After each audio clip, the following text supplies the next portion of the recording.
Enrich ಅನ್ನ ಹೆಸರಿನ ಅರ್ಥ ಏನು? ಇವತ್ತು ನನ್ನ ಹತ್ರ ಒಂದು 20 ಹಸು ಇದೆ. 20 ಹಸುನಲ್ಲಿ ಒಂದು 10 ಹಸು ಹಾಲು ಕೊಡ್ತಾ ಇವೆ. ಒಂದು ಟೈಮ್ಗೆ 50 ಲೀಟರ್ ಹಾಲು ಹೋಗ್ತಾ ಇದೆ. ಪ್ರತಿದಿನ 100 ಲೀಟರ್ ಹಾಲು ಹೋಗುತ್ತೆ. ಮತ್ತೆ ಕೊಟ್ಟಿಗೆಯಲ್ಲೂ ಕೂಡ ನಾನು ಅದು ಯಾವುದೇ ತರದ ಒಂದು ಕ್ರಿಮಿ ಕೀಟಗಳು ಸೇರ್ಕೊಳ್ಬಾರ್ದು, ಮತ್ತೆ ಗಾಳಿ ಬೆಳಕು ಬರಬೇಕು, ಮತ್ತೆ ಹಸು ಆರೋಗ್ಯಕ್ಕೆ ಪೂರಕವಾದಂತಹ ಕೊಟ್ಟಿಗೆನೇ ನಿರ್ಮಾಣ ಮಾಡಬೇಕು ಅಂತೇಳಿ ವೈಜ್ಞಾನಿಕವಾದ ಕೊಟ್ಟಿಗೆ ಮಾಡ್ಕೊಂಡಿದೀವಿ ನಾವು. ಮತ್ತೆ ಅಲ್ಲಿ ಬೇಸಿಗೆ ಕಾಲಕ್ಕೆ ಫ್ಯಾನ್ ಗಿನ್ ಎಲ್ಲ ಹಾಕೊಂಡಿದೀವಿ. ನಮ್ದು ಪ್ರಾಥಮಿಕ ಹಂತದಲ್ಲಿದೆ ಡೈರಿ ವ್ಯವಸ್ಥೆ. ನಾನು 100 ಹಸು ಮಾಡಬೇಕು ಅಂತ ಪ್ಲಾನ್ ಮಾಡಿರೋನು.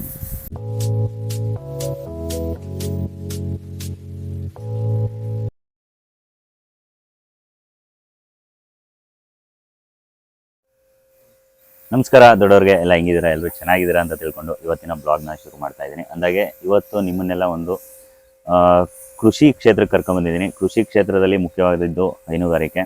ಅಂತ ಹೈನುಗಾರಿಕೆ ಮಾಡ್ತಿರುವ ನಮ್ಮ ಮಾದೇವಸ್ವಾಮಿ ಸರ್ ಅವರ ತೋಟಕ್ಕೆ ಕರ್ಕೊಂಡ್ಬಂದಿದ್ದೀನಿ. ಅವರ ಹೈನುಗಾರಿಕೆ ಹೇಗಿರುತ್ತೆ, ಅವರ ಹೈನುಗಾರಿಕೆ ವಿಶೇಷತೆ ಏನು, ಅದನ್ನೆಲ್ಲ ಪೂರ್ತಿಯಾಗಿ ನಮ್ಮ ವಿಡಿಯೋ ಮೂಲಕ ನಿಮಗೆ ತೋರಿಸ್ತಾ ಇದ್ದೀನಿ. ಬನ್ನಿ ಹೋಗೋಣ. ಅಣ್ಣ, ನಿಮ್ಮ ಪರಿಚಯ?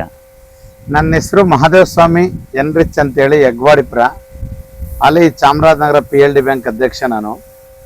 ಜೊತೆಗೆ ನಾವು ಮೊದಲಿನಿಂದಲೂ ಕೂಡ ಕೃಷಿಕರು. ನಮ್ಮ ಮುಖ್ಯ ಕಸುಬು ವ್ಯವಸಾಯ. ಜೊತೆಗೆ ಅವಾಗಿನಿಂದಲೂ ಕೂಡ ಎತ್ತುಗಳು ಸಾಕ್ತಕ್ಕಂಥದ್ದು, ಹಸುಗಳು ಸಾಕ್ತಕ್ಕಂಥದ್ದು ಅದೊಂದು ಅವಿಭಾಜ್ಯ ಅಂಗ. ನಾವು ಹಿಂದೆ ರೇಷ್ಮೆ ಸಾಕ್ತಾ ಇದ್ದಾಗಲೂ ಕೂಡ ಹಸುಗಳು ನಮ್ಮ ಜೊತೆಗೆ ಅವು ಇದ್ದವು. ಈಗ ರೇಷ್ಮೆ ಬಿಟ್ಟ ಮೇಲೆ ನಾವೆಲ್ಲ ತೋಟಗಾರಿಕೆಗೆ ಹೋಗಿದ್ದೀವಿ. ಹೆಚ್ಚು ಬಾಳೆ, ತೆಂಗಿದೆ. ಸೊ ಹಾಗಾಗಿ ನಮ್ಮದೊಂದು ಕೃಷಿ, ನಾವು ಹೆಚ್ಚು ಈ ಥರದ ಒಂದು ಚಟುವಟಿಕೆಯಲ್ಲಿ ತೊಡಗಿಸ್ಕೊಂಡಿದ್ದೀವಿ. ಎನ್ರಿಚ್ ಅನ್ನ ಹೆಸರಿನ ಅರ್ಥ ಏನು? ನಾನು ಹಿಂದೆ ಒಂದು ವಾಲಂಟರಿ ಆರ್ಗನೈಸೇಷನ್ ಕೆಲಸ ಮಾಡ್ತಾ ಇದ್ದೆ. ಆ ವಾಲಂಟರಿ ಆರ್ಗನೈಸೇಷನ್ ಹೆಸರು ಎನ್ರಿಚ್ ಅಂತೇಳಿ. ನಾವು ಹಳ್ಳಿಗಳಿಗೆ ಸ್ವಸಹಾಯ ಸಂಘಗಳ ರಚನೆ ಮಾಡಲಿಕ್ಕೆ ಮತ್ತು ಕೆಲವು ತರಬೇತಿಗಳಿಗೆಲ್ಲ ನಾವು ಎನ್ರಿಚ್ ಸಂಸ್ಥೆಯ ರೆಪ್ರೆಸೆಂಟೇಟಿವ್ ಆಗಿ ಹೋಗ್ತಾ ಇದ್ವಿ. ಆಗ ನಮ್ಮನ್ನು ಕರೀತಿದ್ದೆ ಎನ್ರಿಚ್ ಮಾದೇವಸ್ವಾಮಿ ಬಂದರು, ಎನ್ರಿಚ್ ಮಾದೇವಸ್ವಾಮಿ ಬಂದಿಲ್ಲ, ಮತ್ತು ಎನ್ರಿಚ್ ಮಾದೇವಸ್ವಾಮಿ ಅವ್ರಿಗೆ ಅಂತಲೇ ನೋಟಿಸ್ ಬರ್ತಿತ್ತು. ಸೊ ಅದು ಜೊತೆಗೆ ಬಂದ್ಬಿಡ್ತದು. ಹಳ್ಳಿಗಳಲ್ಲೂ ನಮ್ಮನ್ನ ಎನ್ರಿಚ್ನವರು, ಎನ್ರಿಚ್ ಮಾದೇವಸ್ವಾಮಿ, ಎನ್ರಿಚ್ ಸಂಸ್ಥೆಯವರು ಅಂತಲೇ ಬಂತಲ್ಲ, ಅದು ಪೆಟ್ ನೇಮ್ ಉಳ್ಕೊಬಿಟ್ಟಿದೆ ನಮಗೆ ಎನ್ರಿಚ್ ಅನ್ನೋದು.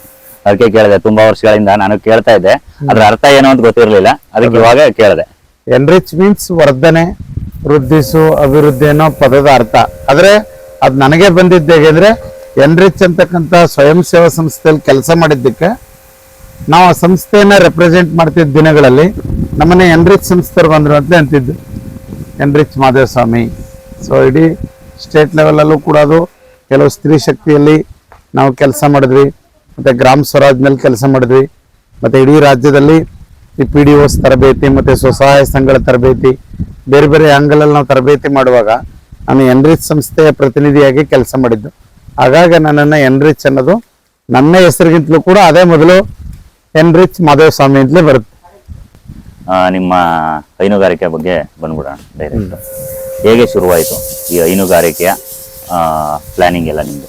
ಪ್ಲಾನಿಂಗ್ ಬಂದಿದ್ದು ಹೊಸದೇನಲ್ಲ. ಅದು ನಮ್ಮ ಮನೆಯಲ್ಲಿ ಎತ್ತುಗಳು ಮತ್ತು ಹಸುಗಳನ್ನು ಭಾಳ, ನಾನು ಹುಟ್ಟಿದಾಗಿನಿಂದ ನಮ್ಮ ಮನೆಯಲ್ಲಿ ಎತ್ತು ಹಸುಗಳೆಲ್ಲ ಇತ್ತು. ನಾವು ಅದನ್ನು ಜೊತೆಗೆ ನಮ್ಮ ಮನೆಯವರು ಮುಡುಕ್ತೆರೆಗೆ ರಾಸುಗಳನ್ನು ಸಾಕಿ ಅಲ್ಲಿ ಜಾತ್ರೆನಲ್ಲಿ ಅದನ್ನು ಒಂದು ರೀತಿ ಒಳ್ಳೆ ರಾಸುಗಳಿಗೆ ಗೀಸ್ಗೆಲ್ಲ ಹೊಡಿತಿದ್ದಂತಹ ಕುಟುಂಬ ನಮ್ಮದು. ಜೊತೆಗೆ ನಮ್ಮ ತಾತ ಅವ್ರು ಮಾಡ್ತಿದ್ರಂತೆ. ಆಮೇಲೆ ನಮ್ಮ ದೊಡ್ಡಪ್ಪಾಜಿ ಅದನ್ನು ಕಂಟಿನ್ಯೂ ಮಾಡ್ಕೊ ಬಂದರು. ಮತ್ತು ನಮಗೆ ಹಸು ಸಾಕಾಣಿಕೆ ಅದೊಂದು ಕೃಷಿಯ ಭಾಗನೇ ಆಗಿ ಮಾಡ್ಕೊಂಡು ಬಂದಿದ್ದೀವಿ. ಮತ್ತು ಈಗ ಇದು ಕಮರ್ಷಿಯಲ್ ಆಯಿತು. ಈಗ ನಾನು ಇದನ್ನು ಒಂದು ರೀತಿ ಉದ್ಯಮ ಥರ ಮಾಡಬೇಕು ಅಂತ ಹೊರಟಿದ್ದೀನಿ. ಕಳೆದ ವರ್ಷ ಗಂಟ ಇದನ್ನು ನಮ್ಮ ತಂದೆ ಒಂದು 10 ಹಸು ಇಟ್ಕೊಂಡು ವ್ಯವಸಾಯದ ಜೊತೆಗೆ ಹಸುಗಳನ್ನ ಮೇಂಟೈನ್ ಮಾಡ್ತಿದ್ರು. ಆದರೆ ಲಾಭದಾಯಕವಾಗಿ ಏನು ಮಾಡ್ತಿರ್ಲಿಲ್ಲ. ಅವರು ಹಾಲು ಮತ್ತು ಗೊಬ್ಬರ ಆಗಲಿ ಉಳಿಕೆಯನ್ನೇ ನಾವು ಡೈರಿಗೆ ಹಾಕ್ತಿದ್ವಿ. ಸೊ ಇದು ನಡ್ಕೊಂಡು ಬರ್ತಿತ್ತು. ನಾನೇ ನೇರವಾಗಿ ನಮ್ಮ ತಂದೆಯವ್ರದ್ದು ಕಾಲವಾದ ನಂತರ ಇವುಗಳನ್ನೆಲ್ಲ ನೋಡ್ಕೊಳ್ತಕ್ಕಂಥ ಜವಾಬ್ದಾರಿ ನನ್ನ ಮೇಲೆ ಬಂತು. ನನ್ನ ಮೇಲೆ ಬಂದಾಗ ನಾನು ಯೋಚನೆ ಮಾಡಿದೆ, ಇದಕ್ಕೆ ದಿನ 2 ಆಳು ಅವರು ಕೊಡ್ತಾಯಿದ್ರು, ನಾವು ಕೊಡ್ತಾಯಿದ್ವಿ. ಅದಕ್ಕೆ ಅವ್ರಿಗೆ 1,000 ರೂಪಾಯಿನಷ್ಟು ಕೂಲಿನೇ ಹೋಗ್ತಾಯಿತ್ತು. ಸೊ ಇಲ್ಲಿ ಬರ್ತಕ್ಕಂಥ ಆದಾಯ ಹಸು ಸಾಕೋರ್ಗೆ ಸಾಕಾಗ್ತಾ ಇಲ್ವಲ್ಲ ಅಂತೇಳಿ ಇದನ್ನೇನಾದರೂ ಕಮರ್ಷಿಯಲ್ ಮಾಡ್ಬೇಕಲ್ಲ ಅಂತ ಯೋಚನೆ ಮಾಡಿದೆ. ಅಂದರೆ ಅಲ್ಗಾರು ಮೇಂಟೈನ್ ಆಗೋ ಥರ ಮಾಡಬೇಕು ಅಂತ ಪ್ರಯತ್ನ ಪಟ್ಟದ್ರ ಭಾಗವಾಗಿ ಇವತ್ತು ನನ್ನ ಹತ್ರ ಒಂದು 20 ಹಸು ಇದೆ. 20 ಹಸುನಲ್ಲಿ ಒಂದು 10 ಹಸು ಹಾಲು ಕೊಡ್ತಾ ಇವೆ. ಒಂದು ಟೈಮ್ಗೆ 50 ಲೀಟರ್ ಹಾಲು ಹೋಗ್ತಾ ಇದೆ. ಪ್ರತಿದಿನ 100 ಲೀಟರ್ ಹಾಲು ಹೋಗುತ್ತೆ. 100 ಲೀಟರ್ ಹಾಲಿಗೆ ಸರಾಸರಿ ಒಂಚೂರು ಹೆಚ್ಚು ಕಮ್ಮಿ ರೇಟು 32 ರೂಪಾಯಿ 31 ರೂಪಾಯಿ ಈ ಥರ ತಗೊಂಡ್ರೆ ಒಂದು ದಿನಕ್ಕೆ 3,000 ರೂಪಾಯಿ ಅಂತ ನಮಗೆ ಹಾಲಿನಿಂದ ಆದಾಯ ಬರ್ತಾ ಇದೆ. ಬಂದಿದ್ರಲ್ಲಿ ಇದನ್ನ ಸಾಕಾಣಿಕೆಗೆ ನಾವು 2 ಹಾಲು ಇಟ್ಟಿದೀವಲ್ಲ, ಅದಕ್ಕೆ ಒಂದು 1,000 ರೂಪಾಯಿ ಹೋಗುತ್ತೆ. ಅದರ ತಿಂಡಿ ಮತ್ತೆ ಮೇವು ಅದರ ಖರ್ಚು 1,000 ಹೋಗುತ್ತೆ. ನಮ್ಗೆ 1,000 ಉಳಿತಾ ಇದೆ. ಅಂದ್ರೆ ಐನೋದ್ಯಮ ಮಾಡ್ಲಿಕ್ಕೆ ನಾನು ಪ್ರಯತ್ನ ಪಟ್ಟೆ. ಈಗ ಮೊದ್ಲು ಇದು ವ್ಯವಸಾಯದ ಭಾಗವಾಗಿ ಗೊಬ್ಬರ ಮತ್ತೆ ಅದೇನೋ ಒಂದು ಹಾಲಿಗೆ ಅಂತ ಇದ್ದಿದ್ದನ್ನ ನಾವೀಗ ಆದಾಯದ ಭಾಗವಾಗಿ ನಾನು ಕಳೆದ 1 ವರ್ಷಗಳಿಂದ ಅದನ್ನ ನಡೆಸ್ಕೊಂಡು ಬರ್ತಾ ಇದ್ದೀನಿ. ಎಷ್ಟು ಎಕರೆ ಫಾರ್ಮ್ ಇದೆ ಇದು? ನಮ್ಗೆ ಹಸುಗಳಿಗೆ ಅಂತೇಳಿ 1.5 ಎಕರೆ ಮೇವು ಹಾಕೊಂಡಿದ್ದೀನಿ. ಸೊ ಒಂದು 50 ಅಡಿ 60 ಅಡಿ ಒಂದು ಶೆಡ್ ಇದೆ. ಜೊತೆಗೆ ಇದನ್ನ ನೋಡ್ಕೊಳ್ಳಿಕ್ಕೆ 2 ಜನ ಇದ್ದಾರೆ. ಸೊ ಅವರು ಅದನ್ನ ಮೇಂಟೈನ್ ಮಾಡ್ತಕ್ಕಂಥದ್ದು, ಅದಕ್ಕೆ ತೊಳೆಯೋದು, ಅದಕ್ಕೆ ಔಷಧೋಪಚಾರ ಮಾಡ್ತಕ್ಕಂಥದ್ದು, ಅವುಗಳಿಗೆ ಒಟ್ಟು ಜವಾಬ್ದಾರಿನ ಅವರೇ ಮೇಂಟೈನ್ ಮಾಡ್ತಾರೆ. ನಂದು ಏನಪ್ಪಾ ಅಂದ್ರೆ ಇದ್ರಲ್ಲಿ ಪಾತ್ರ, ನಾವು ಅವ್ರಿಗೆ ಮೇವು ತರಿಸ್ಕೊಡ್ತೀವಿ. ಇದಕ್ಕೆ ಬೇಕಾದಂತಹ ಸಣ್ಣ ಪುಟ್ಟ ಸಪೋರ್ಟ್ ಎಲ್ಲ ನಾವು ಮಾಡ್ತೀವಿ. ಸೊ ಇದು ಫಿಸಿಕಲ್ ಸೆಡ್ ಎಲ್ಲ ಏನಿದೆ ಅದನ್ನ ಮೊದಲೇ ರೆಡಿ ಮಾಡ್ಕೊಂಡಿದೀವಿ. ಅಂದ್ರೆ ನಾವು ಹಿಂದೆ ಹಳ್ಳಿನಲ್ಲೂ ಕೂಡ ಹಿಂದೆ ನಮ್ಮ ಊರಲ್ಲಿ ನಮ್ಮ ಮನೆ ಹತ್ರನೇ ಶೆಡ್ ಇತ್ತು, ಅಲ್ಲೇ ಹಸುಗಳನ್ನ ಸಾಕ್ಕೊಳ್ತಿದ್ವಿ. ಇತ್ತೀಚಿನ ದಿನಗಳಲ್ಲಿ ನಾನು ಅದನ್ನ ಹೈನೋದ್ಯಮ ಮಾಡ್ಬೇಕು ಅಂತ ಹೊರಟಾಗ ಒಂದು ರೀತಿ ಅದನ್ನ ವ್ಯವಸ್ಥಿತವಾಗಿ ಕಟ್ಟಿದೀವಿ. ಹಸುಗಳೆಲ್ಲ ಗಾಳಿ ಬರ್ಬೇಕು ಮತ್ತು ಅವಕ್ಕೆ ಚೆಂಡಿಗೆ ಮತ್ತು ಪ್ರತಿದಿನ ತೊಳೆದ್ರೆ ನೀರು ಕೊಟ್ಟಿಗೆ ಎಲ್ಲ ಕ್ಲೀನ್ ಆಗಿರ್ಬೇಕು. ಆ ತೊಳೆದಂತಹ ನೀರು ನಮ್ಮ ಜಮೀನಿಗೆ ಉಪಯೋಗ ಆಗಬೇಕು. ಈ ದಿಶೆಯಲ್ಲಿ ಕೆಲಸ ಮಾಡ್ತಿದ್ವಿ. ಈಗೇನು ನೋಡ್ತಾ ಇದ್ದೀರಿ ನೀವು ಈ ತೋಟನೇ ನಮಗೆ ಎನ್ರಿಚ್ ಡೈರಿ ಫಾರ್ಮಿಂಗ್ ಸೆಂಟರ್. ಮತ್ತು ಇದಕ್ಕೆ ಮೇವು ಬೇರೆ ಬೇರೆ ಕಡೆ ನಾನು ನಮ್ಮ ಬೇರೆ ಬೇರೆ ಜಮೀನುಗಳಲ್ಲಿ ಬೆಳಿತೀನಿ. ಹಾಗಾಗಿ ನಾನು ಇದನ್ನ ಐಡಿಯಾ ಬಂದಿದ್ದು ಹೇಗೆಂದರೆ, ನಾನು ಕೃಷಿಗೆ ಅನಿವಾರ್ಯವಾಗಿ ಬಂದವನು. ನಮ್ಮ ತಂದೆ ತೀರೋದ್ಮೇಲೆ ಬಂದ ಮೇಲೆ ಅಲ್ಲಿ ಆಗುವ ಖರ್ಚನ್ನ ಅಲ್ಲೇ ತೆಗಿಬೇಕು ಅಂತ ತೀರ್ಮಾನ ಮಾಡ್ದವನು ಮನಸ್ಸಲ್ಲಿ. ತೆಗಿಲಿಕ್ಕೆ ಈಗಾಗಲೇ ಇದ್ದಂತಹ ಸೆಟಪ್ ಯಾವುದಂದ್ರೆ ಅದು ಹೈನುಗಾರಿಕೆ. ಅದನ್ನೇ ಮುಂದುವರಿಸಿದ್ದೀನಿ ಅಷ್ಟೇ. ಹೈಟೆಕ್ ಶೆಡ್ ಎಲ್ಲ ಮಾಡಿದೀರಾ? ವ್ಯವಸ್ಥೆ ಎಲ್ಲ ಇತ್ತು, ನೋಡಿದ್ವಿ, ಚೆನ್ನಾಗಿದೆ. ಹಸುಗಳನ್ನ ಕಟ್ಟು ಮೇಯಿಸ್ತೀರಾ ಇಲ್ಲ ಅಂದ್ರೆ ಹೊರಗಡೆ ಬಿಟ್ಟು ಮೇಯಿಸೋ ಪದ್ಧತಿ ಏನಾರ ಇದೆಯಾ? ಸರ್ ಎರಡೂ ಇದೆ ಸರ್. ನಮ್ಮಲ್ಲಿ ಕಟ್ಟು ಮೇಯಿಸೋ ಪದ್ಧತಿನೂ ಇದೆ, ಹೊರಗಡೆಗೂ ಬಿಡ್ತೀವಿ. ಇದನ್ನ ಹೇಗೆ ಮೇಂಟೈನ್ ಮಾಡ್ತೀವಿ ಅಂತ ನಿಮ್ಗೆ ಒಂದು ಸಣ್ಣದಾಗಿ 1-2 ನಿಮಿಷದಲ್ಲಿ ಹೇಳೇ ಬಿಡ್ತೀವಿ ಸರ್. ನಮ್ಮಲ್ಲಿ ಈಗ ಏನ್ ನೀವು ಕಟ್ಟಿರೋದು ನೋಡಿದ್ರಿ, ಇದು ಬೆಳಗ್ಗೆ 6 ಗಂಟೆಗೆಲ್ಲ ಹೊರಗಡೆ ಕಟ್ತೀವಿ ಸರ್. ಅಲ್ಲಿ ಹಾಲು ಕರ್ಕೊಂಡು ಅವಕ್ಕೆ ಪಶು ಆಹಾರ ಕೊಟ್ಟ ಮೇಲೆ ಅವು ಹೊರಗಡೆ ಕಟ್ಬಿಡ್ತೀವಿ. ಹೊರಗಡೆ ಕಟ್ಟಿದ್ಮೇಲೆ 10 ಗಂಟೆ ಮೇಲೆ ನಮ್ತವಿರೋ ಹಸು ಸಾಕುವ ಜನ ಯಾರಿದ್ದಾರೆ ಅವರು ಅದನ್ನ 10 ಗಂಟೆ ಮೇಲೆ ನಮ್ಮ ಜಮೀನಲ್ಲೇ ಹೊಡ್ಕೊಂಡೋಗಿ ಸುಮಾರು 4:15-5 ಗಂಟೆವರೆಗೆ ಅವನ್ನ ಮೇಯಿಸ್ತಾರೆ ಸರ್. 5 ಗಂಟೆ ಮೇಲೆ ಮತ್ತೆ ಬಂದು ಕಟ್ಟಾಕ್ತಾರೆ. ಕಟ್ಟಾಕಿದಾಗ ನಾವು ಸಂಜೆ ಟೈಮಲ್ಲಿ ನಾವೇನು ಪಶು ಮೇವು ಅಂತ ಬೆಳ್ಕೊಂಡಿದೀವಿ, ನೇಪಿಯರ್ ಇರ್ಬೋದು, ಜೋಳ ಇರ್ಬೋದು, ಅದನ್ನ ಸಂಜೆ ಟೈಮ್ ಎಲ್ಲದಕ್ಕೂ ನಾನು ಕ್ರೇಟ್ ಕೊಡ್ತೀವಿ. ಮತ್ತೆ ಒಣ ಹುಲ್ಲನ್ನು ಕೂಡ ಮಿಡ್ ನೈಟಲ್ಲೆಲ್ಲ 1-2 kg 3 kg ಒಣ ಹುಲ್ಲು ಹಾಕ್ತೀವಿ. ಸೊ ಎರಡೂ ಇದೆ. ಒಂದು ಕಟ್ಟಿ ಸಂಜೆ ಟೈಮಲ್ಲಿ ಮೇವು ಹಾಕ್ತೀವಿ ಇಲ್ಲೇ, ಮತ್ತೆ ಪಶು ಆಹಾರನೂ ಕೊಡ್ತೀವಿ. ಮತ್ತೆ ಬಿಟ್ಟು ಮೇಯಿಸ್ತೀವಿ. ನಾವು ಯಾಕೆ ಬಿಟ್ಟು ಮೇಯಿಸ್ತೀವಿ ಅಂತಂದ್ರೆ, ಈಗೇನೋ ಮಳೆ ಇದೆ ಬಿಟ್ಟರೆ ಹೊಟ್ಟೆ ತುಂಬ ಮೇಯ್ಕೊ ಬರ್ತವೆ. ಆದರೆ ಮಳೆ ಇಲ್ದಿದ್ದಾಗಲೂ ಕೂಡ ಬಿಡ್ತೀವಿ, ನೀರು ಇಲ್ದಿದ್ದಾಗಲೂ ಕೂಡ ಕಾಲಾಡಿಸ್ತೀವಿ. ಬೆಳಗ್ಗೆ 10-12 ಗಂಟೆವರೆಗೆ, ಪುನಃ ಸಂಜೆ 4-5 ಗಂಟೆವರೆಗೆ ಬೇಸಿಗೆ ಕಾಲದಲ್ಲೂ ಕೂಡ ಕಾಲಾಡಿಸ್ತೀವಿ. ಯಾಕಂದ್ರೆ ಅವು ಆರೋಗ್ಯವಾಗಿರ್ಲಿ ಅನ್ನೋ ಕಾರಣಕ್ಕೆ. ಮತ್ತೆ ಕೊಟ್ಟಿಗೆಯಲ್ಲೂ ಕೂಡ ನಾನು ಅದು ಯಾವುದೇ ಥರದ ಒಂದು ಕ್ರಿಮಿ ಕೀಟಗಳು ಸೇರ್ಕೊಳ್ಬಾರ್ದು, ಮತ್ತೆ ಗಾಳಿ ಬೆಳಕು ಬರಬೇಕು, ಮತ್ತೆ ಹಸು ಆರೋಗ್ಯಕ್ಕೆ ಪೂರಕವಾದಂತಹ ಕೊಟ್ಟಿಗೆನೇ ನಿರ್ಮಾಣ ಮಾಡಬೇಕು ಅಂತೇಳಿ ವೈಜ್ಞಾನಿಕವಾದ ಕೊಟ್ಟಿಗೆ ಮಾಡ್ಕೊಂಡಿದೀವಿ ನಾವು. ಮತ್ತೆ ಅಲ್ಲಿ ಬೇಸಿಗೆ ಕಾಲಕ್ಕೆ ಫ್ಯಾನ್ಗಿನೆಲ್ಲ ಹಾಕೊಂಡಿದೀವಿ. ಫ್ಯಾನ್ ಇದ್ರೆ ಸ್ವಲ್ಪ ರಾತ್ರಿ 9 ಗಂಟೆ ಮೇಲೆನೆ ಬೇಸಿಗೆ ಕಾಲದಲ್ಲಿ ನಾವು ಕೊಟ್ಟಿಗೆ ಕಟ್ಟೋದು. 9-12 ಗಂಟೆವರೆಗೂ ಹೀಟ್ ಇರುತ್ತೆ. ನಾನು ಆ ಟೈಮಲ್ಲಿ ಏನ್ ಮಾಡ್ತೀನಿ, ಗೋಡೆಗೆ ಸುತ್ತ ನೀರು ಹೊಡಿಸ್ತೀನಿ. ಸಂಜೆ 6 ಗಂಟೆ ಮೇಲೆ ನೀರು ಹೊಡಿಸಿದಾಗ ಸ್ವಲ್ಪ ಅದು ಕೋಲ್ಡ್ ಆಗುತ್ತೆ. ಮತ್ತು ನಾವು ಫ್ಯಾನ್ ಹಾಕಿ ಸ್ವಲ್ಪ 9 ಗಂಟೆಯಿಂದ 12 ಗಂಟೆವರೆಗೆ ಫ್ಯಾನ್ ತಿರುಗ್ತಾ ಇದ್ರೆ ಸ್ವಲ್ಪ ಕೋಲ್ಡ್ ಆದ್ಮೇಲೆ ಫ್ಯಾನ್ನ ನಾವು 12 ಗಂಟೆ ಮೇಲೆ ಆಫ್ ಮಾಡಿದ್ರೆ ಅವು ಆರಾಮಾಗಿ ಅಲ್ಲಿ ನಿದ್ರೆ ಮಾಡೋದು, ವಾಸಿಸ್ಲಿಕ್ಕೆ ಅವಕ್ಕೊಂಥರ ಖುಷಿ ಆಗುತ್ತೆ. ಇಲ್ಲ ಅಂದ್ರೆ ಎಲ್ಲ ಒಂದು ರೀತಿ ಅವಕ್ಕೆ ಸುಸ್ತಾಗಂಥದ್ದು, ಮತ್ತು ಮೇವು ತಗೊಳ್ಳಲ್ಲ, ಮತ್ತು ಬೇರೆ ಬೇರೆ ಸಮಸ್ಯೆಗಳು ಸ್ಟಾರ್ಟ್ ಆಗ್ತವೆ. ಈ ಮಳೆಗಾಲದಲ್ಲಿ ಆ ಸಮಸ್ಯೆಗಳೇ ಇಲ್ಲ. ಫ್ಯಾನ್ ಹಾಕಲ್ಲ, ನಾವು ತೊಳಿತೀವಿ, ಕೊಟ್ಟಿಗೆ ಗಾಳಿ ಎಲ್ಲ ಬರುತ್ತೆ, ಕ್ಲೀನ್ ಆಗಿರುತ್ತೆ. ಮೇವು ಹಾಕ್ತಿವಿ, ನೋಡ್ಕೊಳ್ತೀವಿ. 1-2-3 ಸಾರಿ ಎದ್ದು ತಪ್ಪಾಗಿಪ್ಪೆ ಹಾಕಿರೋದನ್ನ ಕ್ಲೀನ್ ಮಾಡ್ತೀವಿ. ಇವಾಗ ಹಾಲಿನ ಪ್ರೊಡಕ್ಷನ್ ಎಷ್ಟಿದೆ, ಉತ್ಪಾದನೆ ಎಷ್ಟಿದೆ ನಿಮ್ದು? ಉತ್ಪಾದನೆ ಒಂದು ಟೈಮ್ಗೆ ಪ್ರೆಸೆಂಟ್ 50 ಲೀಟರ್ ಇದೆ ಅಷ್ಟೇ. ಅಂದರೆ ನಮ್ದು ಪ್ರಾಥಮಿಕ ಹಂತದಲ್ಲಿದೆ ಡೈರಿ ವ್ಯವಸ್ಥೆ. ನಾನು 100 ಹಸು ಮಾಡಬೇಕು ಅಂತ ಪ್ಲಾನ್ ಮಾಡಿರೋನು. ಆದರೆ 100 ಹಸುಗೆ ಒಂದೇ ಸರಿ ನನ್ನ ಹತ್ರ ಮೂಲಭೂತ ಸೌಕರ್ಯನೂ ಇಲ್ಲ, ಲೇಬರು ಇಲ್ಲ, ಮೇವು ಇಲ್ಲ. ನನಗೀಗ 30 ಹಸುಗಿದೆ. 30 ಹಸು ಹಾಲು 20 ಹಸುವೆ, 10 ಹಸು ಖರೀದಿ ಮಾಡ್ತೀನಿ. ಈಗಿರೋ 20 ಹಸು 10 ಹಸು ಕರಿತಾವೆ ಅಷ್ಟೇ. 10 ಹಸುಲೇ ನನಗೆ 100 ಲೀಟ್ರ್ ಬರ್ತದೆ ಡೈಲಿ. ಇನ್ನು 20 ಹಸು ಎಲ್ಲ ಕರಿಯಕ್ಕೆ ಸ್ಟಾರ್ಟ್ ಆದರೆ ಒನ್ ಟೈಮ್ಗೆ 100 ಲೀಟ್ರ್ ಬರುತ್ತೆ. ಅಲ್ಲಿಗೆ ದಿನಕ್ಕೆ 200 ಲೀಟ್ರ್ ಆಗುತ್ತೆ. ನಂದೇನಂದರೆ ಇನ್ನೊಂದು 2-3 ವರ್ಷದಲ್ಲಿ ಇಲ್ಲಿ ಈ ರೀತಿಯ 4 ಶೆಡ್ಗಳಾಗಿ ಒಂದೊಂದು ಶೆಡ್ಡಲ್ಲಿ 30 ಹಸು ಅಂದರೆ 100-120 ಹಸು ಇರಬೇಕು. ಮಿನಿಮಮ್ ಒಂದು ಟೈಮ್ಗೆ 250 ಲೀಟ್ರು ಹಾಲು ಬರಬೇಕು. 2 ಟೈಮಿಂದ 500 ಲೀಟ್ರ್ ಹಾಲು ಬರಬೇಕು. ಅದಕ್ಕೆ ಬೇಕಾಗಿ ಜಮೀನುಗಳಲ್ಲೇ ಮೇವನ್ನು ಹಾಕೊಳ್ತಕ್ಕಂಥದ್ದು, ಶೆಡ್ಡನ್ನು ನಿರ್ಮಾಣ ಮಾಡ್ಕೊಳ್ತಕ್ಕಂಥದ್ದು, ಮತ್ತು ಲೇಬರ್ನ ನಾವು ಪರ್ಮನೆಂಟ್ ಲೇಬರ್ನ ಹಸು ಸಾಕುವ ಕೆಲಸಗಾರನ ಇಟ್ಕೊಳ್ತಕ್ಕಂಥದ್ದು. ಇದು ಹಂತವಾಗಿ ಆಗುತ್ತೆ. ಸೊ ಪ್ರೈಮರಿಯಾಗಿ ಈಗ ನನಗೆ ದಿನಕ್ಕೆ 100 ಲೀಟ್ರ್ ಬರ್ತಾ ಇದೆ ಸರ್. ನಿಮ್ಮ ಹಾಲೆಲ್ಲ ಎಲ್ಲ ಕಳಿಸ್ತೀರಾ? ನಾವು ಹಾಲನ್ನೆಲ್ಲ ನಾವು ಹೆಚ್ಚು ನಮ್ಮ ನಂದಿನಿ ಡೈರಿಗೂ ಹಾಕ್ತಾ ಇದ್ದೀವಿ. ಕೆಲವು ನಮ್ಮ ಲೋಕಲ್ನಲ್ಲೇ ಸೇಲ್ಸು ಕೂಡ ಇದೆ ಸರ್. ನಂದಿನಿ ಅವರು ಅವರೇ ಬಂದು ತಗೊಂಡು ಹೋಗ್ತಾರೆ? ಇಲ್ಲ, ನಾವು ಒಂದು ಡೈರಿಗೆ ಅದು ಮಾಡಲೇಬೇಕು. ನಮಗೆ ಸಬ್ ಪಾಯಿಂಟ್ ಕೊಡ್ತೀವಿ ಅಂತ ಹೇಳಿದ್ದಾರೆ. ಸಬ್ ಪಾಯಿಂಟ್ ಕೊಟ್ಟರೆ ಇಲ್ಲೇ ಬಂದು ತಗೊಂಡು ಹೋಗ್ತಾರೆ ಸರ್. ಈ ಗೊಬ್ಬರ ಮತ್ತು ಗಂಜಲ ಅದೆಲ್ಲ ಯಾವ ಥರ ಯೂಸ್ ಮಾಡ್ಕೋತೀರಾ? ಎಷ್ಟು ಬರುತ್ತೆ ಒಂದು ತಿಂಗಳಿಗೆ? ಒಂದು ತಿಂಗಳಿಗೆ ಕಡಿಮೆ ಅಂದರೆ ಈಗಿರೋ ಹಸುಗಳಾದರೆ 4 ಟ್ರ್ಯಾಕ್ಟರ್ ಗೊಬ್ಬರ ಬರ್ತಾ ಇದೆ. ಮತ್ತು ಗಂಜಳ ಅವೆಲ್ಲವೂ ಕೂಡ ಒಂದು ತೊಟ್ಟಿಗೆ ಬರೋ ಥರ ಮಾಡಿದ್ದೀವಿ. ಆ ತೊಟ್ಟಿಯಿಂದ ಏನು ಮಾಡ್ತೀವಿ, ನಮ್ಮ ಜಮೀನಲ್ಲಿ ಏನಿದೆ ಈ ಜಮೀನಲ್ಲಿರೋ ತೆಂಗಿನ ಗಿಡಗಳಿಗೆ ಅದನ್ನು ಒಂದು ಸಣ್ಣ ಮೋಟ್ರ್ ಇಟ್ಟು ಅದನ್ನು ಎಲ್ಲ ಗಿಡಗಳಿಗೆ ಗಂಜಳ ಮತ್ತು ಕೊಟ್ಟಿಗೆ ತೊಳೆದ ನೀರು ಎರಡೂ ಒಟ್ಟಿಗೆ ಬರುತ್ತೆ. ಅದನ್ನು ನಾವು ತೆಂಗಿನ ಗಿಡಗಳಿಗೆ ಹಾಕ್ತಾ ಇದ್ದೀವಿ. ಗೊಬ್ಬರ 4 ಟ್ರ್ಯಾಕ್ಟರ್ ಬರುತ್ತಲ್ಲ, ನಮ್ಮ ಹತ್ರನೇ ಯಥೇಚ್ಛವಾಗಿ ಜಮೀನು ಇರೋದ್ರಿಂದ ನಾವು ಗೊಬ್ಬರ ಏನು ಮಾರ್ತಾ ಇಲ್ಲ. ಇನ್ನೂ ನಾವು ಅದನ್ನು ಪ್ರತಿ ವರ್ಷಕ್ಕೆ 2 ಬಾರಿ ಅದನ್ನು ನಮ್ಮ ಜಮೀನುಗಳಲ್ಲಿ ತೆಂಗಿನ ತೋಟಕ್ಕೆ ಅದನ್ನು ಹಾಕಿ ನಮ್ಮ ಇದಿರೋದ್ರಿಂದ ನಮಗೆ ತೆಂಗು ಲಾಭದಾಯಕ ಆಗ್ತಾಯಿದೆ. ಕಾರಣ ಏನಂದರೆ ಸ್ವಂತ ಗೊಬ್ಬರ ಹೆಚ್ಚಾಗಿ ಕೊಡ್ತೀವಿ, ನೀರು ಕೊಡ್ತೀವಿ. ಸ್ವಲ್ಪ ರಾಸಾಯನಿಕ ಬಳಕೆ ನಮ್ಮದು ಈ ಗೊಬ್ಬರ ಬಳಸೋದ್ರಿಂದ 90 ಭಾಗ ರಾಸಾಯನಿಕ ಬಳಕೆ ನಾವು ಯಾವುದೇ ಇದಕ್ಕೆ ಮಾಡಲ್ಲ. ಹಾಗಾಗಿ ನಮ್ಮ ತೊಪ್ಪೆ ಮತ್ತು ಗಂಜಳ ಅದೊಂದು ರೀತಿ ನಮಗೆ ದೊಡ್ಡ ವರದಾನ. ಈ ಹಸುಲಿ ಲಾಭ ಏನಂದರೆ ಮೇಜರ್ ಲಾಭ ತೊಪ್ಪೆನೇ ನಮಗೆ ಡೈಲಿ ಲಾಭ. ಅದು ನಿಮ್ಮ ಫಾರ್ಮಲ್ಲಿ ಯಾವ್ಯಾವ ತಳಿ ಹಸುಗಳಿದ್ದಾವೆ? ಹೆಚ್ಚು ಜರ್ಸಿ ಹಸುಗಳಿದೆ ಸರ್. ಅದು ವಾತಾವರಣಕ್ಕೆ ಹೊಂದ್ಕೊಳ್ಳುತ್ತೆ. ಮತ್ತು ನಮ್ಮ ಹಳ್ಳಿಕಾರ ಹಸುಗಳಿಗಿಂತ ಜಾಸ್ತಿ ಹಾಲು ಕೊಡುತ್ತೆ. ಒಂದು ಹಸು ಮಿನಿಮಮ್ 5 ಲೀಟ್ರ್ ಹಾಲಂತೂ ಒಂದು ಟೈಮ್ಗೆ ಕೊಡುತ್ತೆ. ಒಂದು ಹಸು 10 ಲೀಟ್ರ್ ಕೊಡುತ್ತೆ ಡೈಲಿ. ಜೊತೆಗೆ HF ಹಸುಗಳಿವೆ.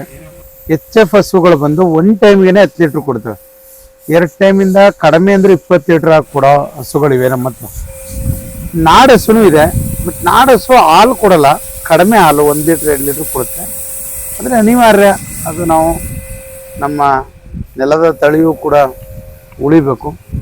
ಅದು ಮುಂದಿನ ಪೀಳಿಗೆಗೆ ನಮ್ಮ ಹಳ್ಳಿಕಾರ ತಳಿ ಉಳಿಲಿ ಅನ್ನೋ ಕಾರಣಕ್ಕೆ ಅದು ಹಾಲು ಕೊಡುತ್ತೋ ಬಿಡುತ್ತೋ ಅದನ್ನು ಕೂಡ ಸಾಕೊಂಡಿದ್ದೀನಿ. ಮೇವಿನ ವ್ಯವಸ್ಥೆ ಎಲ್ಲ ಯಾವ ಥರ ಇದೆ? ಮೇವು ನಮ್ಮ ಹತ್ರ ನೀರಾವರಿ ಭೂಮಿ ಇದೆ. ನಮ್ಮ ಕಪ್ಪು ಮೇಲೆ 1 ಎಕರೆ ಬೆಳೆ ಮಾಡಿದ್ದೀನಿ. ಅದು ನೇಪಿಯರ್ ಹಾಕಿದ್ದೀನಿ. ಅದು ನಮಗೆ 1 ಎಕರೆ ಹಾಕಿದ್ರೆ ಕಡಿಮೆ ಅಂದರೆ 10 ವರ್ಷಕ್ಕೆ ಅದು ವರ್ಷ ಪೂರ್ತಿ ಮೇವಾಗುತ್ತೆ. ಮತ್ತು ಇಲ್ಲಿ 1 ಎಕರೆ ಹಾಕಿದ್ದೀನಿ ಈ ಜಮೀನಿನ ಪಕ್ಕದಲ್ಲೇ. ಈಗ ನೀವು ವಿಡಿಯೋ ಮಾಡಿದ್ರಲ್ಲ ಅಲ್ಲೊಂದು ಎಕರೆ ಇದೆ. ಅದು ಕೂಡ ನಮಗೆ 10 ಹಸುಗೆ ಆಗುತ್ತೆ. ಅಂದರೆ ಈಗ ನನ್ನ ಹತ್ರ ಇರೋ ಹಸುಗೆ ಸಾಕಾಗುವಷ್ಟು ಮೇವನ್ನು ನಾನೇ ಬೆಳ್ಕೊಳ್ತಾ ಇದ್ದೀನಿ. ನಾನೆಲ್ಲೂ ಖರೀದಿ ಮಾಡ್ತಾ ಇಲ್ಲ ಮೇವನ್ನು. ಆದರೆ ಪಶು ಆಹಾರ ಖರೀದಿ ಮಾಡ್ತಾ ಇದ್ದೀವಿ. ಮುಂದಿನ ದಿನಗಳಲ್ಲಿ ಮುಸ್ಕಿನ ಜೋಳ ಕೂಡ ನಮ್ಮ ಜಮೀನಲ್ಲೇ ಬೆಳ್ಕೊಳ್ಳುವ ಒಂದು ಪ್ರಯತ್ನದಲ್ಲೂ ಕೂಡ ಇದ್ದೀನಿ. ಸೊ ಅಲ್ಲಿಗೆ ಪಶು ಆಹಾರ ಮತ್ತು ಮೇವು ಎರಡೂ ಕೂಡ ನಾವು ಉತ್ಪಾದನೆ ಮಾಡ್ಕೊಂಡ್ರೆ ಹೈನೋದ್ಯಮ ನಮಗೆ ಕಡಿಮೆ ವೆಚ್ಚದಲ್ಲಿ ಆಗುತ್ತೆ. ಆಗ ನಮಗೆ 50% ಆದಾಯ ಬರಕ್ಕೆ ಸ್ಟಾರ್ಟ್ ಆಗುತ್ತೆ. ಹಸುಗಳಿಗೆ ಕೈ ತಿಂಡಿ ಅಂತ ಏನಾರ ಕೊಡ್ತೀರಾ? ಕೈ ತಿಂಡಿ ಈಗ ನಾನು ಕೊಡ್ತಾ ಇರೋದು ಹೆಚ್ಚು ಕೊಡ್ತಾ ಇರತಕ್ಕಂಥದ್ದು ಮುಸ್ಕಿನ ಜೋಳ. ಮುಸ್ಕಿನ ಜೋಳದ ಜೊತೆಗೆ ಸ್ವಲ್ಪ ಫೀಡ್ಸ್ ಹಾಕ್ತೀವಿ. ಸ್ವಲ್ಪ ಈ ಬೇರೆ ಬೇರೆ ಕಾಳುಗಳಿದೆ, ಹುರುಳಿ ನುಚ್ಚು ಮತ್ತು ಅಲಸಂದೆ ಅವೆಲ್ಲ ಮಿಕ್ಸ್ಡ್ ಕಾಳುಗಳೆಲ್ಲ ಸೇರಿಸಿ ನುಚ್ಚು ಮಾಡಿಸಿ ಒಂದು 50% ಮೆಕ್ಕೆಜೋಳದ ನುಚ್ಚು, ಇನ್ನು 50% ಈ ಫೀಡ್ಸು ಇದೆಲ್ಲ ಸೇರ್ಕೊಳ್ಳುತ್ತೆ. ಸೊ ಡೈಲಿ ಒಂದೊಂದು ಹಸು 1-2 kg, ಬೆಳಗ್ಗೆ 2 kg, ಸಾಯಂಕಾಲ 2 kg ಕಾಮನಕ್ಕೆ ಕೊಡಲೇಬೇಕು. ಕೊಟ್ರೇ ಅವು ಹಾಲು ಬರೋದು. ಸೊ ಮತ್ತು ರೋಗನೂ ಬರಲ್ಲ. ಹೊಟ್ಟೆ ತುಂಬಿಸಿ ಹಸುಗಳೆಲ್ಲ ಸ್ವಲ್ಪ ಆರೋಗ್ಯವಾಗಿರ್ತವೆ. ನಾವು ತಿಂಡಿ ಕೈ ತಿಂಡಿ ಕೊಡಲಿಲ್ಲ ಅಂದರೆ ಹಸುಗಳು ಸಾಕೋದು ಲಾಭದಾಯಕವಾಗಿ ಸಾಕೋದು ಕಷ್ಟ ಆಗುತ್ತೆ. ನಿಮ್ಮ ಹಸುಗಳನ್ನ ಡೈಲಿ ತೊಳಿತೀರಾ? ಏನು ರೀಸನ್? ಸರ್ ನಾವು ಡೈಲಿ ತೊಳಿತಾ ಇಲ್ಲ, ನೀವು ಬಂದಿದ್ದೀರಾ ಇವತ್ತು ತೊಳಿತಾ ಇದ್ವಿ. ಆದರೆ ಡೈಲಿ ಅವಕ್ಕೆ ಎಲ್ಲೆಲ್ಲಿ ತೊಪ್ಪೆ ಮೆತ್ಕೊಂಡಿರ್ತವೆ ಕೊಟ್ಟಿಗೆ ಒಳಗಡೆನೆ, ಅಲ್ಲಿಗೆ ನಾವು ಅದಕ್ಕೆ ಒಂದು ಪ್ರೆಸರ್ ವಾಸರ್ ಇಟ್ಕೊಂಡಿದ್ದೀವಿ ಸರ್. ಆ ಪ್ರೆಸರ್ ವಾಸರ್ ಹಿಡಿದ್ಬಿಟ್ಟು ಸೋಪ್ ಹಾಕ್ಬಿಟ್ಟು ಕೊಳೆ ಇರೋ ಕಡೆ ಎಲ್ಲ ಡೈಲಿ ತೊಳೆದ್ಬಿಡ್ತೀವಿ ಸರ್. ಅಂದರೆ ಅದ್ರ ಕುಂಡಿ ಕಾಲಿನ ಭಾಗ ಭಾಳ ತೊಪ್ಪೆ ಮೆತ್ಕೊಳ್ಳುತ್ತೆ. ನೈಟೆಲ್ಲ ನಾವು ತೊಪ್ಪೆ ಇಕ್ಕದನ್ನು ಕಾಯೋಕ್ಕಾಗಲ್ಲ, ತೊಪ್ಪೆ ಮೇಲೆ ಮಲಗಿರ್ತವೆ. ಸೊ ಅಷ್ಟು ಮಾಡ್ಕೊಳ್ತೀವಿ. ಆದರೆ ಒಂದು 3 ದಿನಕ್ಕೆ ಒಂದ್ಸತಿ ಪೂರ್ತಿ ಹಸು ತೊಳಿತೀವಿ. ಅದ್ರ ಮುಖ ಮೈ ಎಲ್ಲ ತೊಳಿತೀವಿ. ಕಾರಣ ಏನಂದರೆ ಅವಕ್ಕೆ ತೊಳೆದಾಗ ಒಂದು ರೀತಿ ಹರ್ಷ ಅವಕ್ಕೆ, ಅಂದರೆ ಏನೋ ಒಂದು ಅಕಸ್ಮಾತ್ ಬೇರೆ ಏನಾದ್ರು ಕ್ರಿಮಿಕೀಟಗಳು ಅವ್ರ ಮೇಲೆ ನೊಣ ಕೂತ್ಕೊಳ್ಳೋದೆಲ್ಲ ತಪ್ತವೆ. ನಾವು ತೊಳೆಯೋದು ಬಿಟ್ಬಿಟ್ರೆ ಏನಾಗ್ಬಿಡ್ತವೆ, ನೊಣದ ಹಾವಳಿ ಜಾಸ್ತಿ ಆಗ್ಬಿಡುತ್ತೆ ಹಸುಗಳಿಗೆ. ಒಂದು ಕರು ಗರ್ಭಾವಸ್ಥೆಗೆ ಬಂದು ಅದು ಕರು ಹಾಕೋ ತನಕ ಎಷ್ಟು ಅವಧಿ ತಗೊಳುತ್ತೆ? ಮಿನಿಮಮ್ ಒಂದು ಕರು ಅದು ಗರ್ಭಾವಸ್ಥೆಗೆ ಬಂದು ಕರು ಹಾಕ್ಲಿಕ್ಕೆ 3 ಇಯರ್ಸ್ ಬೇಕು ಸರ್, 3 ವರ್ಷ ಬೇಕು. ಅಲ್ಲಿ ತನಕನೂ ಯಾವ ಥರ ಅಂದರೆ ಗರ್ಭಿಣಿ ಹಸುಗಳನ್ನ ಯಾವ ಥರ ಮೇಂಟೈನ್ ಮಾಡ್ತೀರಾ ನೀವು? ಸರ್ ಒಂದು ಕರು ಸಾಮಾನ್ಯವಾಗಿ ಹಾಲು ಕುಡಿತಾ ಇರುತ್ತೆ, ಅದು 1 ವರ್ಷ ಹಾಲಲ್ಲೇ ಇರುತ್ತೆ, ತಾಯಿ ಹಾಲಲ್ಲೂ ಇರುತ್ತೆ, ಮೇವನು ತಗೊಳ್ತಿರುತ್ತೆ. ಆಮೇಲೆ ಆ ಹಸು ಇನ್ನೊಂದು ಕರು ಹಾಕೊಂಡಾಗ ಇದು ಹಾಲೇನು ಸಿಗಲ್ಲ. ಇದಕ್ಕೆ ಮಾಮೂಲಿ ನಾವು ಪಶು ಆಹಾರ ಮತ್ತು ಒಂದು ಹಾಲು ಕರೆಯೋ ಹಸು ಹೆಂಗೆ ಸಾಕ್ತೀವಿ ಹಂಗೆ ಈ ಹಸುನು ಸಾಕ್ಲೇಬೇಕು, ತೊಳಿಬೇಕು, ಅವಕ್ಕೆ ಮೇವು ಹಾಕಬೇಕು, ಕೈ ತಿಂಡಿ ಕೊಡಲೇಬೇಕು. ಆದರೆ ನಾವು ಅಷ್ಟೆಲ್ಲ ಮಾಡುವಾಗ ಏನಾಗುತ್ತೆ ಅಂದರೆ ಬಹುಬೇಗ ಅದು ಗರ್ಭ ಧರಿಸುತ್ತದೆ ಮತ್ತು 3 ವರ್ಷಕ್ಕೇ ಈಲ್ಡ್ ಹಾಲು ಕೊಡಲಿಕ್ಕೆ ಸ್ಟಾರ್ಟ್ ಆಗ್ಬಿಡುತ್ತೆ. ಸೊ ಅದಕ್ಕೆ ಏನು ಮೇಂಟೆನೆನ್ಸ್ ಅಂದರೆ ಮೇವು ಮತ್ತು ಕೈ ತಿಂಡಿ. ಇನ್ನೇನು ಹಸು ಕರುವನ್ನ ಖರೀದಿ ಮಾಡಂಗಿಲ್ಲ ನಾವು, ನಮ್ಮ ಹಸಲ್ಲೇ ಬಂದ್ಬಿಟ್ಟಿರುತ್ತೆ. 1 ವರ್ಷಕ್ಕೆ ಕಮ್ಮಮ್ಮ ಅಂದರೆ ಒಂದು ತಿಂಗಳಿಗೊಂದು 500ರಿಂದ 600 ರೂಪಾಯಿನ ಖರ್ಚು ಬರ್ಬೋದು ಒಂದಕ್ಕೆ. ಓವರ್ ಆಲ್ ತಗೊಂಡಾಗ ನಿಮ್ಗೊಂದು ಹಸು 3 ವರ್ಷಕ್ಕೆ ಬರೋಂಗಂಟ ಒಂದು 20,000 ರೂಪಾಯಿ 25,000 ರೂಪಾಯಿ ಖರ್ಚಾಗೇ ಆಗುತ್ತೆ. ಆದರೆ ಅದು 50-60 ಸಾವಿರ ರೂಪಾಯಿನ ಕರು ಹೋಗುತ್ತೆ. ಹೌದು, ನಾವು ಖರೀದಿ ಮಾಡೋಕೆ ಹೋದಾಗ 1-2 ಡಬಲ್ ಆಗುತ್ತೆ. ನಮ್ಮ ಹತ್ರನೇ ಇದ್ದಾಗ ಅದು ಈಸಿಯಾಗಿ ಆಗ್ಬಿಡುತ್ತೆ. ನಾವು ಚಾಮುಲ್ ನಿರ್ದೇಶಕರು, ಚಾಮರಾಜನಗರ ತಾಲೂಕಿಂದ. ಮೊದಲು ಸಹ ನಾನು ಮೈಸೂರು ಮತ್ತು ಚಾಮರಾಜನಗರ 2 ಒಕ್ಕೂಟಗಳಿದ್ದಾಗಲೂ ಅಲ್ಲೂ ನಿರ್ದೇಶಕನಾಗಿ 5 ವರ್ಷ ಕೆಲಸ ಮಾಡಿದ್ದೇನೆ. ತದನಂತರ ಈಗಲೂ ಸಹ 2 ವರ್ಷ ಆಯ್ತು ಗೆದ್ದು, ಇನ್ನೂ 3 ವರ್ಷ ಅವಧಿನಲ್ಲಿ ಕೆಲಸ ಮಾಡೋಕ್ಕೆ ಇಚ್ಛೆಯನ್ನು ಪಡ್ತಾ ಇದ್ದೇವೆ.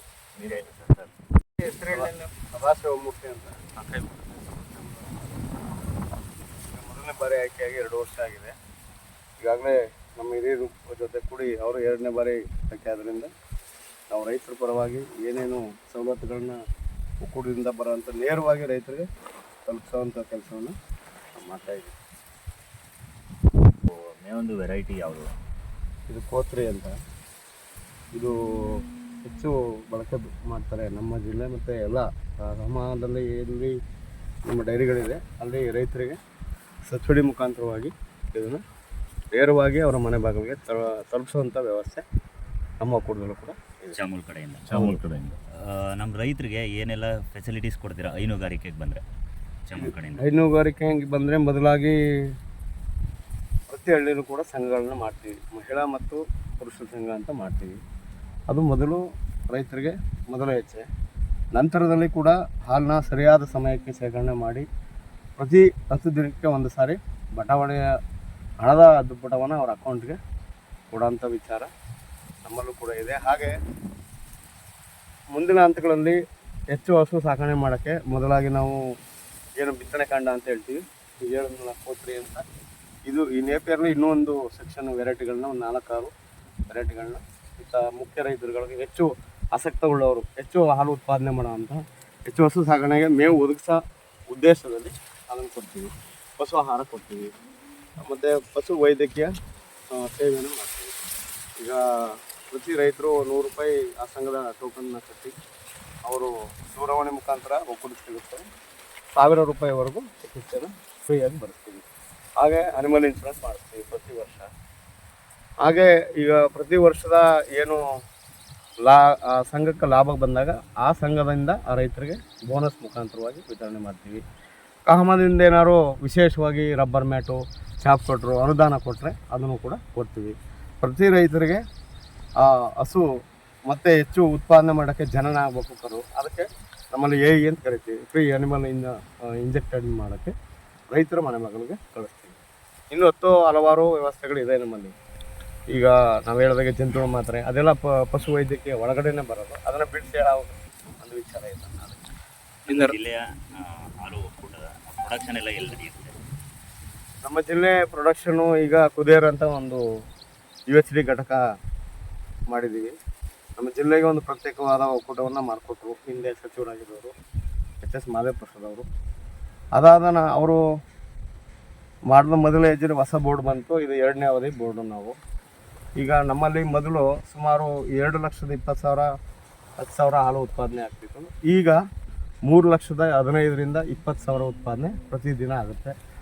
ಕೊನೆಯದಾಗಿ ನಮ್ಮ ಜಿಲ್ಲೆಯ ರೈತರಿಗೆ ಈಗ ಬರೀ ಕೃಷಿ ಅಂತ ಅವಲಂಬಿಸ್ಕೊಂಡು ತರಕಾರಿ ಬೆಳೆ ಆಗಲಿ ವಾರ್ಷಿಕ ಬೆಳೆಯಾಗಿ ಬೆಳೀತಾ ಇದ್ದಾರೆ. ನಮ್ಮ ಹೈನುಗಾರಿಕೆಗೆ ಬನ್ನಿ ಅಂತ ನೀವೇನಾರ ಹೇಳಕ್ಕೆ ಇಷ್ಟಪಡ್ತೀವಿ? ಖಂಡಿತ ಇಷ್ಟಪಡ್ತೀವಿ. ಯಾಕೆಂದರೆ ಇದು ಮೊದಲು ಒಂದು ಸಬ್ ಕಸಬಾಗಿ ಮಾಡ್ತಿದ್ರು, ಇದನ್ನ ಮುಖ್ಯ ಕಸಬಾಗಿ ಮಾಡಬೇಕು ಅನ್ನೋದು ಈಗ ರೈತರ ಅವಲಂಬಿತ. ಕಾರಣ ಏನು ಅಂದರೆ ಈಗ ಬೇರೆ ಒಂದು ಬೆಂಬಲಿತ ಬೆಳೆ ಇಲ್ಲ, ಬೆಳೆಗೆ ದರ ಇಲ್ಲ.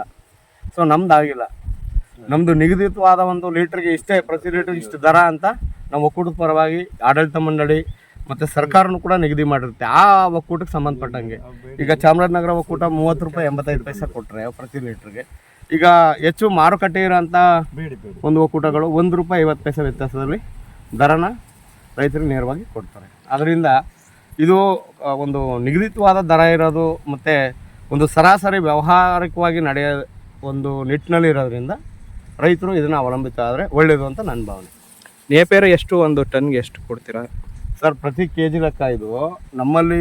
ಇದು 1 ಕೆಜಿಗೆ 2 ರೂಪಾಯಿ ಚಿಲ್ಲರೆ ಇದೆ. ಅದರ 50% ಸಬ್ಸಿಡಿ ಮಾಡಿ ನಾವು ಅದನ್ನು ಅರ್ಧ ರೇಟ್ಗೆ ರೈತರಿಗೆ ಅವರ ಏನು ಸಾಕಣೆ ಮಾಡೋ ಅಂಥ ಜಾಗಕ್ಕೆ ಸರಬರಾಜು ಮಾಡ್ತೀವಿ. ಸರ್, ಕೊನೆಯದಾಗಿ ನನ್ನೊಂದು ಪ್ರಶ್ನೆ ಇದೆ. ನಮ್ಮ ಚಾಮರಾಜನಗರ ಜಿಲ್ಲೆಗೆ ಬರುವಂಥ ಫೀಡ್ಸು ಕೈ ತಿಂಡಿ ಅಂತ ಹೇಳ್ತೀವಲ್ಲ, ಅದರದ್ದು ಕ್ವಾಲಿಟಿ ಸ್ವಲ್ಪ ಕಮ್ಮಿ ಇದೆ ಅಂತ ತುಂಬ ಜನ ರೈತರು ಹೇಳ್ತಾ ಇದ್ದಾರೆ.